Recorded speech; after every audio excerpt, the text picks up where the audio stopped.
Alam niyo po yung mga haligi ng tahanan, yung mga ama, yan po ay sumasimbolo sa isang haligi. Ang nais po ng Panginoon, tayo ay maging haligi na matibay.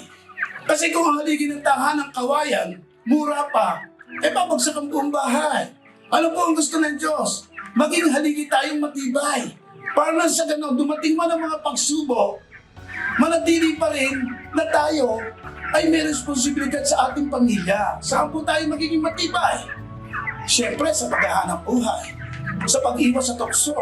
Ano po kasi yun ang gusto ng Diyos? Yung meron tayong responsibilidad bilang isang ama ng tahanan. Tapos po sa kababaihan naman, tayo po isisimbolo sa liwanan. Ano po? Kung ita mo at insulugin baleta mo mga pateya, ang ala, magkagulo yung pamilya, patay kayo ni patay ka rin.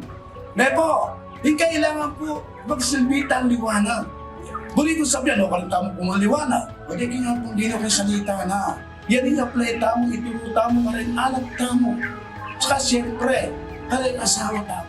Saan? Merong may hirap at nagugutom, magdala kayo ng pagkain. Pagkain upang ipalaganap ang aking pag-ibig. Gamit ko lamang ang inyong katawan. Ganyan po ang Panginoon. Ang ating pong Panginoon sinasamba ay buhay.